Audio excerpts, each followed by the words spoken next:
और जब शूर्पणखा जाती है कहाँ? रावण के पास, जब लक्ष्मण जी नाक काट देते, वो कैसे बोलती है? उसके प्रत्येक बात में अशिष्टता का पता चलता है, बड़ी अशिष्टता से बोलती है। अशिष्टता का बड़ा भौंडापन। क्या कह रही है शूर्पणखा? जब लक्ष्मण जी ने नाक काट दी, खरदूषण को ही मार दिया भगवान राम जी ने, तो पहुंची रावण की सभा में।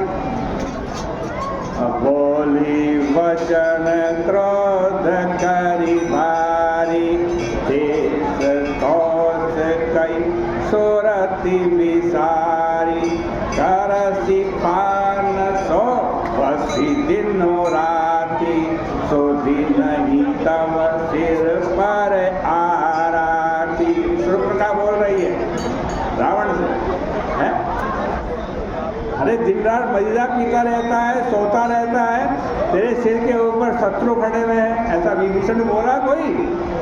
शूर्पणखा बोल रही है।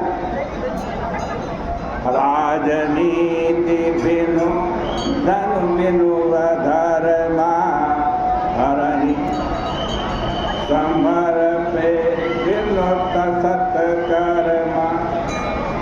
देखो विभीषण सभा में आकर सबसे पहले क्या करता है? रावण के चरणों को प्रणाम करता है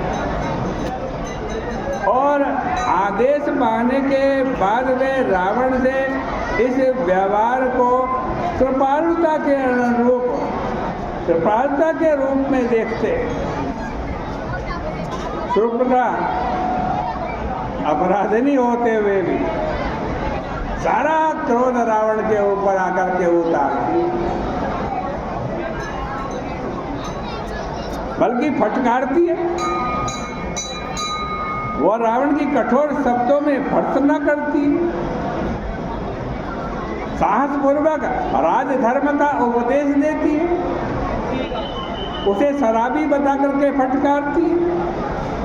जबकि विभीषण उपदेश के स्थान पर अपने मत का प्रदर्शन करते और प्रारंभ में ही उसे मति अनुरूप, ये जो मैं कह रहा हूँ, मैं अपनी बुद्धि के अनुसार कह रहा हूँ, आपके ऊपर ना उपदेश कर रहा हूँ ना आदेश कर रहा हूँ, बड़े भाई थे जबकि विभीषण, क्योंकि मति के अनुरूप कहकर अपनी नम्रता का परिचय वो देते। किंतु इससे बढ़कर विडंबना क्या होगी कि रावण शूर्पणखा के व्यवहार पर रंच मात्र भी क्षुब्ध नहीं होते और भुजा पकड़ करके उसे स्नेहपूर्वक समझाने का प्रयास करता, लेकिन विभीषण के सज्जनता पूर्वक किए गए अनुरोध के बदले में उन पर चरण प्रहार करता। मनु का एक नीति वाक्य है और वो रावण के ऊपर पूरा पूरा चरितार्थ होगा। मनु महाराज का क्या है? यत्र अपूज्या पूज्यन्ते, जहाँ अपूजनीय की पूजा हो और पूज्या तिरस्क्रियन्ते, यानी यहाँ पर जिनकी पूजा होनी चाहिए, पूजनीय है, उसका उनका तिरस्कार हो।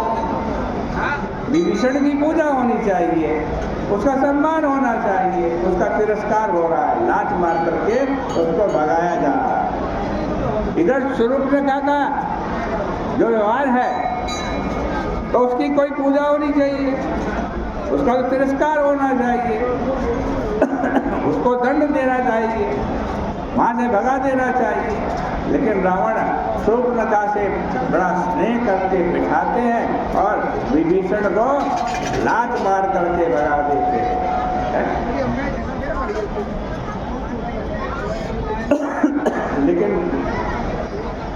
मनोवैज्ञानिक दृष्टि से इस विरोधाभास के पीछे भी कुछ कारण प्रतीत होते हैं। क्यों वो शूर्पणखा के अपमानजनक बात को भी सहन कर रहे थे?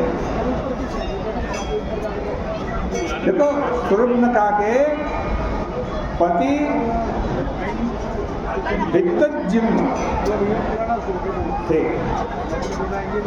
रावण ने उसका वध कर दिया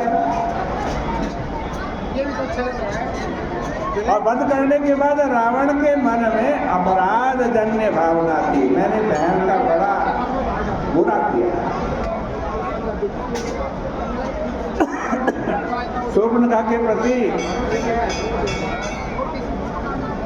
उससे इतना बड़ा अन्याय हो चुका है कि वह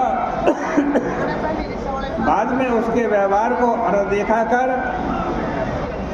प्रायश्चित करता हुआ जान पड़ता। इसके द्वारा भी उसे असंतुलित निर्णय का परिचय प्राप्त होता है। पहले तो आवेग में आकर रावण ने अनौचित्यपूर्ण कार्य, बहन के पति को मारना अनौचित्य है, वो कार्य कर दिया और बाद में शूर्पणखा को इतनी छूट दे दी कि वो मनमाना आचरण कर सके। दो प्रकार के अतिरेकों का यहाँ परिचय है और विभीषण के प्रति जो तत्कालिक रोष है उसका भी कारण है, लेकिन उसकी चर्चा कल करेंगे।